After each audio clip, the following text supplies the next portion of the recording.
Now we have Steve Tendon, who you can see on the screen there, Managing Director of Tame the Flow Consulting, to speak with us about how to really address the prevalence of command and control.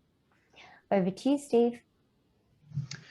Yes, thank you, and thank you, Sandeep, for inviting me.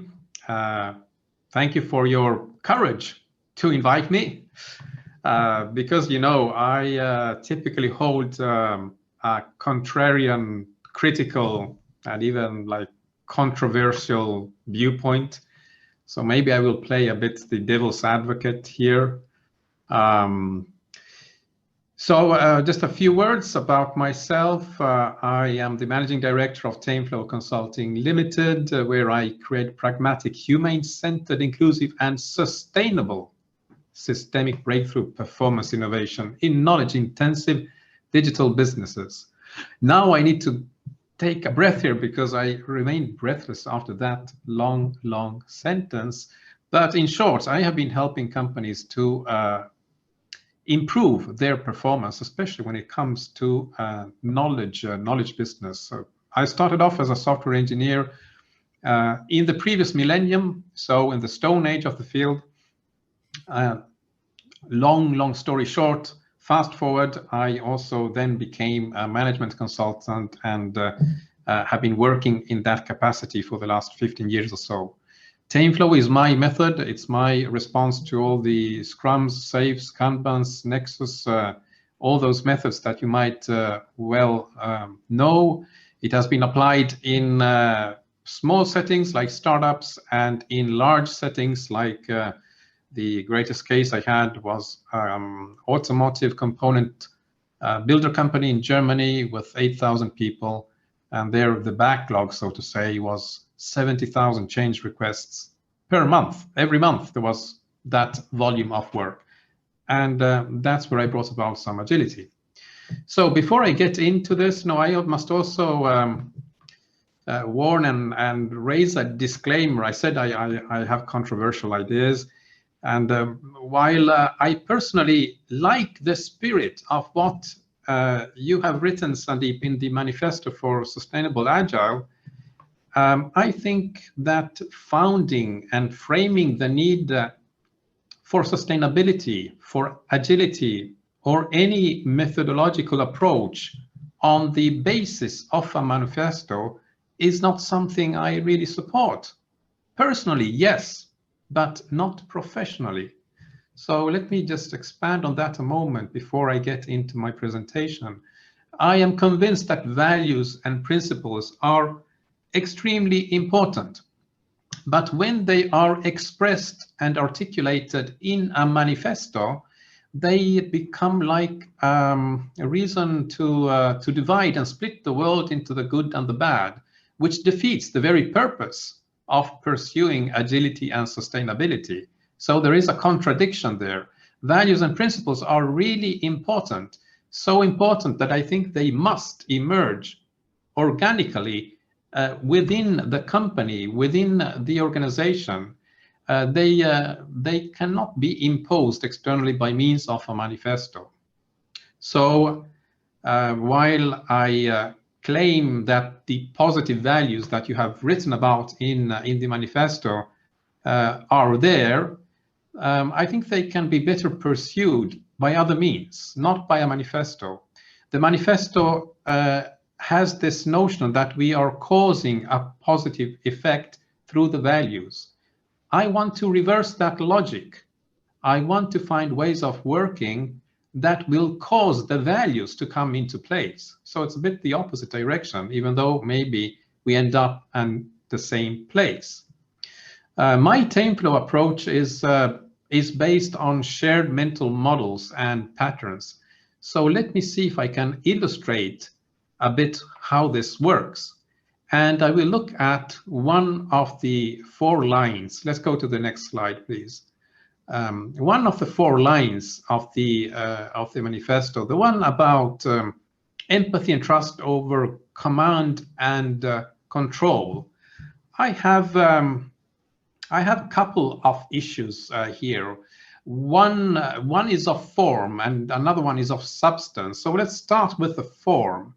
What is command and control? Well, most people, especially in the agile space, will claim that it's about dictatorial management, abuse of power, authoritarianism, top-down imposition, bullying, micromanagement.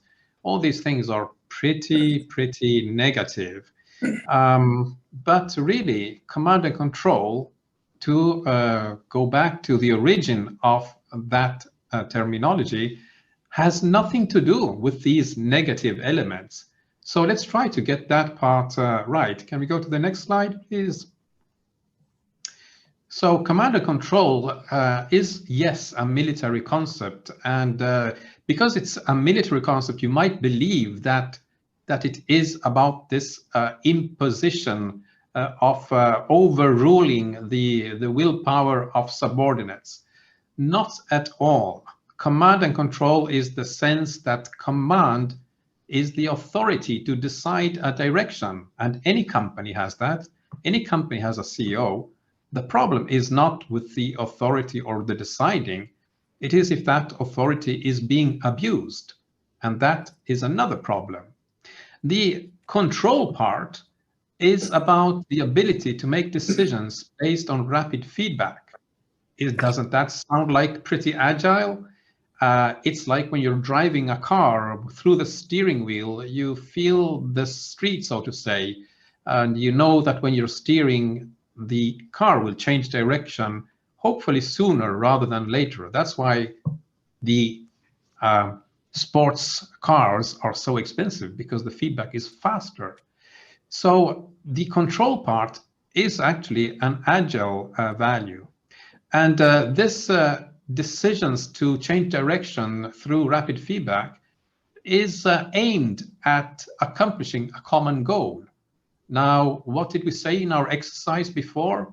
That maybe we could have done it better if we had established at the outset a common goal, rather than each and one individually trying to figure out what letters made up the words. So that as well is part of this idea of building agile organizations.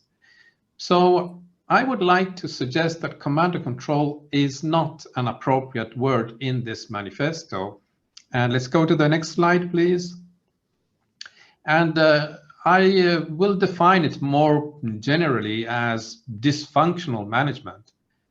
Any one of those negative traits can certainly not be approved of. And of course, we have people of all sorts in our companies, but at all levels, not only at management level. We have some people who are, how can we say, psychopaths, sociopaths. No, they have negative traits, and that's a fact of life. We need to be able to deal with those individuals. But casting a blanket over the category of management with these dysfunctional features is quite harsh. Nonetheless, in companies that aspire to be agile, there is this perception that management is abusive. And it might have also a long history, because remember that in the early days of Scrum, there was that fable of the chicken and the pig, which I do not in any way subscribe to, but it created like this opposition between management and people on the ground that are actually doing the work. So next slide, please. The first suggestion is maybe let's have the right terminology: empathy and trust over dysfunctional management. I think that sounds much better and does not distort the meaning of command and control, which like predates agile by centuries. Next slide, please. And there is another aspect which is also misguided in many ways, and I want to talk about the mindset trap. So here I am representing a company hierarchy, or a part of it. These cartoons, by the way, are the figures that I use in my lectures. The The red little guy there is Herbie. And if you have read the novel The Goal by Dr. Goldratt, who introduces the theory of constraints with a story of scouts hiking through the woods, you certainly know who Herbie is. It's the slowest guy of the team. The one in blue, I call Bluey, is typically faster and walks in front of Herbie. And the green one, Greenie, is faster as well, but he walks behind, so he's limited in his pace by Herbie. I often tell at this point the story that these are people working in a company, and they were all on the same team, but Bluey got promoted. He became a boss. So both Herbie and Greenie are reporting to Bluey. And they adopted Agile, so they are in an Agile situation. And Herbie is lamenting. He's pointing to Bluey and saying, no, that guy there, he is guided by a Tayloristic mindset. His way of thinking is tied to the industrial era. Now we are in modern times, and he should update his mindset. If only managers would get agile and develop an agile mindset, then it would be great. Now, we have two problems here. First is, just like with the term command and control, there is a huge misunderstanding about what Frederick Winston Taylor actually said. The second problem, we'll get into that in a moment because it's more substantial, but Taylor did not have that negative approach that is being attributed to him. So let's take a look at what some people of his age, of his time, actually said when describing his work. I have here a couple of quotes. Let me read them to you. Management is the art and science of preparing, organizing, and directing human effort applied to control the forces and to utilize the materials of nature for the benefit of man.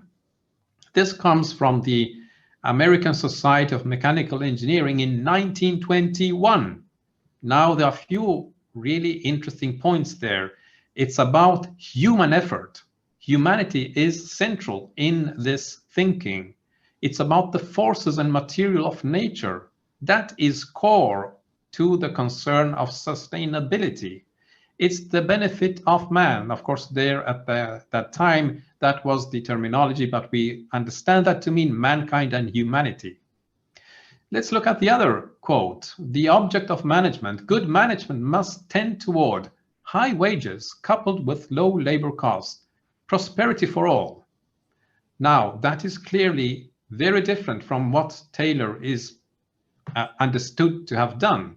Here, we want people to earn high wages, not to be exploited as slaves, and we want to achieve prosperity for all. That's also something that if we care about sustainability, well, we want justice in the world, so prosperity for all. Another quote, here we refer to Alfred Marshall, who called attention to the fact that perhaps half the brains of the world are in so-called working classes, and that of this, a great part is fruitless for want of opportunity. Under the new method, and here the new method is Taylor's scientific management, this great storehouse of wealth will be tapped, not, we hope, for the benefit of the few, but for the benefit of the all. Listen at that. They are talking about collective brain power. What were we trying to do in our exercise before? To work together, to figure out together how we could resolve that puzzle. And that brain power is considered as a storehouse of wealth.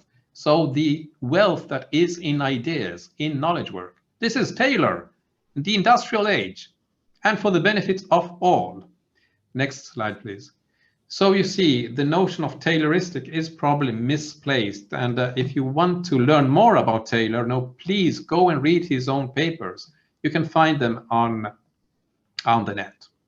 So what happens then? Well, agile here, agile there, agile everywhere. No, I'm not cheerleading, but that's what we aspire to. We want to have agile and agility everywhere. Now, this is like wishful thinking, but even if you were able to get to that point, I am afraid that your command and control will still be there. And that is because of the nefarious interplay between like self-interest and, well, consequences of legal requirements. I will not go into the details of that, but I'll try to illustrate it. Next slide, please. So what does that interplay between self-interest and effects of laws, regulations, and rules bring about? Even if we are all agile, remember that agile everywhere. Here in this company, everyone is agile, but Bluey is a manager, and this is knowledge work. So by definition, the workers know more than the manager. They know more than Bluey. And they all have their own mental models. They share the values, they share the principles, they are agile, but the way they make decisions are influenced by what is in their mind, in their mental models. And we are maybe in this hypothetical situation where there is something that affects the entire company at the basic worker level. So a global decision needs to be taken. Bluey is a manager. He does not know about the work. So next slide, please. So we will discard, he will discard his knowledge. The blue triangles go up there to the top. They cannot help in making the decision. And he asks for help to Herbie and Greenie. They will propose their view of how to resolve the problem. So the red squares and the green circles. But these two ideas are really in conflict, notwithstanding that with respect to their team, their unit, their business unit, they are agile and are working well there. So Bluey's head is exploding. What should I pick here? Yes, let's go to the next slide, please. And at a certain point, he will make a decision, maybe an arbitrary decision, maybe a gut feeling, maybe, I don't know, he has a preference, but he makes a decision and will discard, for instance, the red squares of Herbie and decree that the green circles are what we're going to do. And this decision is being transmitted to the rest of the organization. And you see, of course, Herbie will say, oh no, that Bluey, you know, he was a great friend once, but now that he's a manager, he's influenced with the ideas of Tayloristic management and just exercise command and control. My ideas are not taken into account. So you see, that is how the perception of command and control comes about. It will be there even if you are, hold on a second, please. Can you go back a slide, please?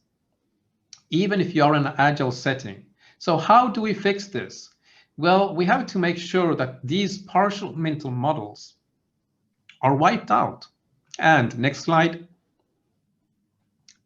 And replaced by shared common mental models that make the decision-making at any level of the company coherent and consistent so that those conflicts do not happen.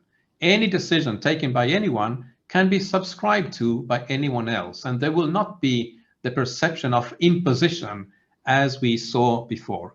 By the way, this has nothing to do with group thinking. We're not imposing the same thoughts in the minds of the people. We are sharing a mental model that can be applied to any kind of thinking they have. In fact, the distinction that the knowledge workers still know more about the domain than the manager is still there and is part of the nature of knowledge work. If we can do this, let's move to the next slide. If we can do this, then, well, it's party time because we avoid all those conflicts. And more importantly, we can attend to everyone's needs. The needs of Herbie and of Greenie are both met with this kind of thinking. We are creating an environment where covalence and fellowship is prevalent. That means that I can trust that any decision that someone else is taking will not harm me. It will go my way as well. So we're making space for diversity and respect. We create unity of purpose. And we are doing something quite amazing because we are creating empowerment without empowerment. There is no powerful manager that gives away power. There is nobody that is powerless. Everybody is equally powerful because they are sharing the same mental models. And therefore, the entire organization becomes more powerful. At the end, this is how we have developed a community of trust. And because we have these shared mental models, we are also supporting the idea of co-located minds. Final slide, and I have finished here and just want to make you aware of, if you want to learn more about these strange ideas of mine, you can first look at my latest book, Tame Your Workflow, or go to my online courses, which are being developed right now. The lectures on flow efficiency, how to get more done sooner with less stress. There is an early bird offering right now, and as long as I will be like authoring these lectures, the early bird will be on. After that, of course, it will be full price.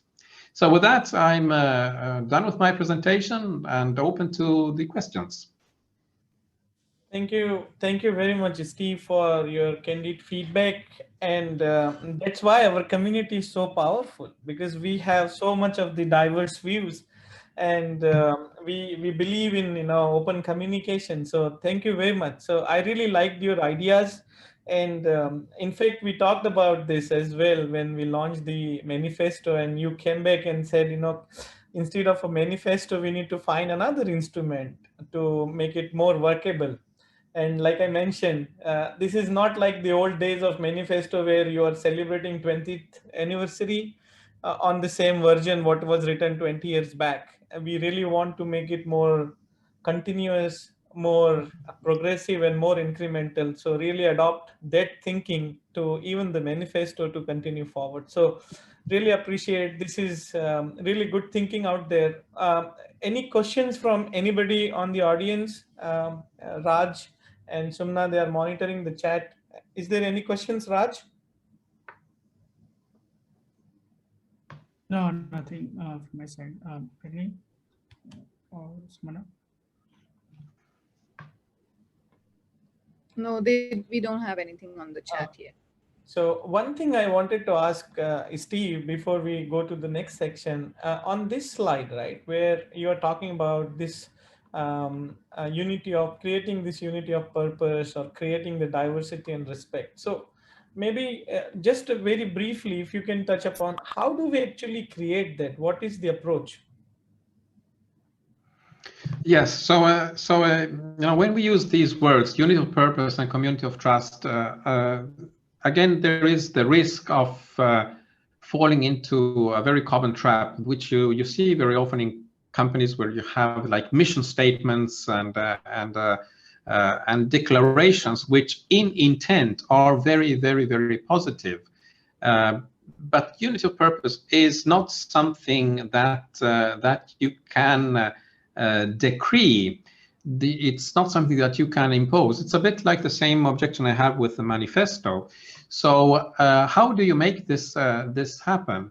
Well, to be very how can I say, crude in expressing this, we just have to think back to our ancestors when we were living in tribes. The unity of the tribe was created in the daily struggle for survival. Maybe they were hunters and they had to chase the prey together, or maybe there were unfortunately like enemy tribes. So it was a fight. The point is, if you have a quote common enemy, that brings people together, and in the trenches, in the daily struggle together, the trust is built, the unity of purpose is built. It's obvious. If I cover your back today and you cover my back tomorrow, we are in the same boat.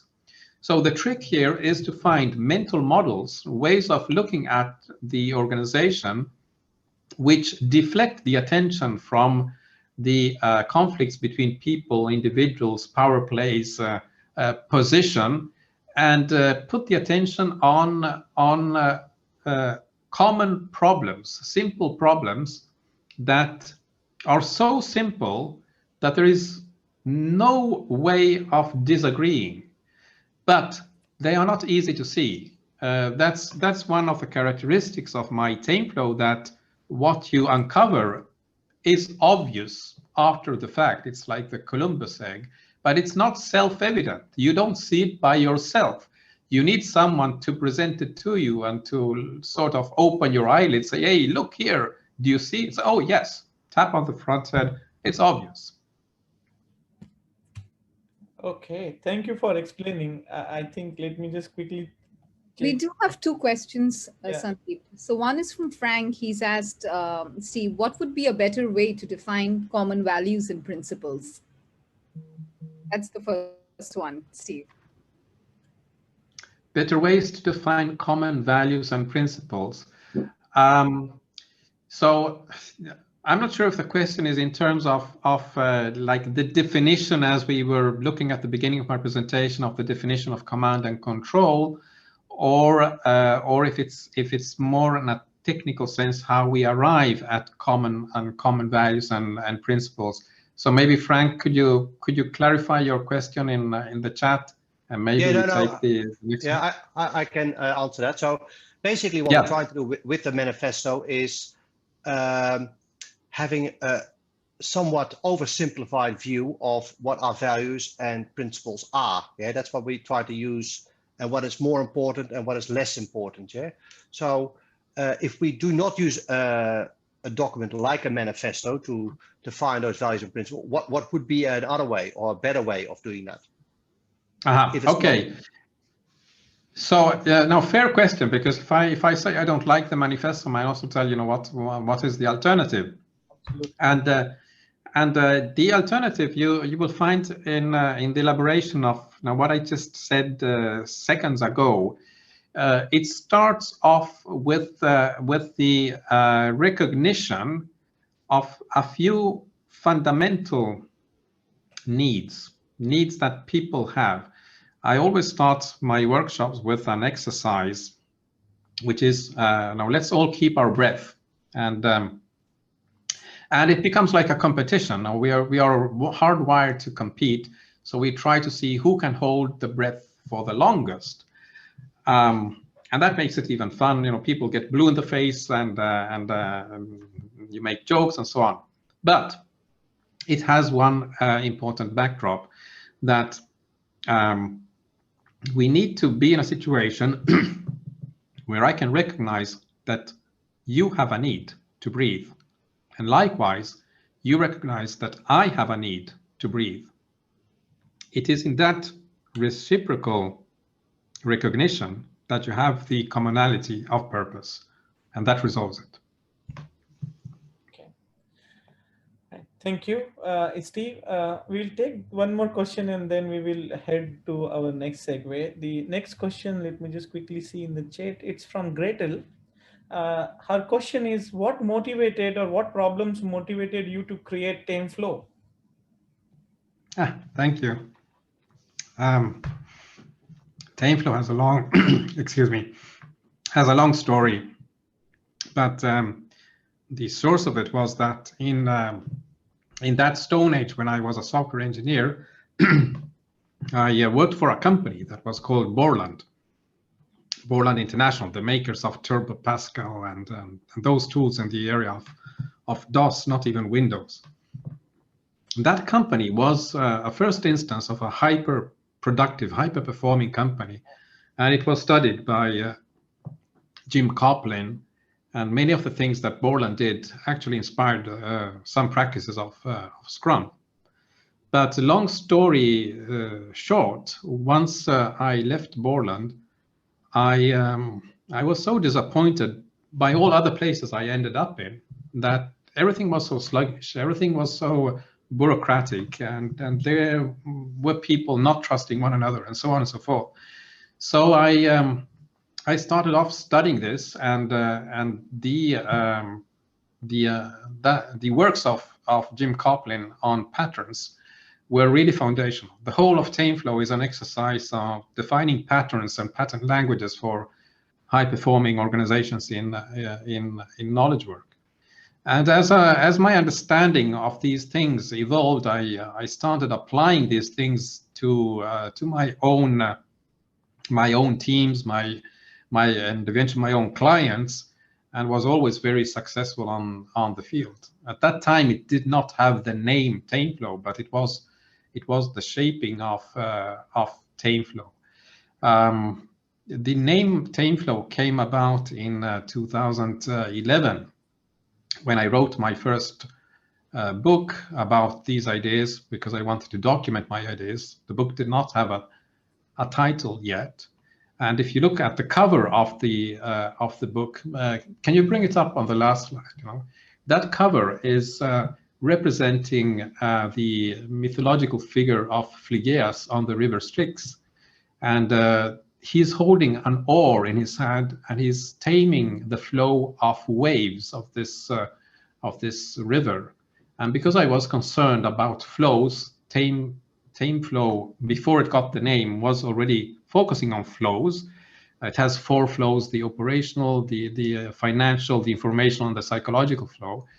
When I saw that image and the title was Tame the Flow, I thought, wow, that is the name of what I'm doing. And the first book was actually named Tame the Flow. And from there, the method became Tame Flow, and this last book, Tame Your Workflow. So that's now in a nutshell the story of Tame Flow. It started off literally by me scratching an itch I had. I was not happy as to how the other places I worked in were performing, and I was not happy to see how some of those ideas of the studies that Coplin did of Borland actually came about in Scrum. Many things that are in Scrum were inspired by Borland, but the way they were implemented was completely different. And I claim that I had that experience because I was there. I was at Borland when those things happened. Perfect. Thank you, Steve, for the debrief.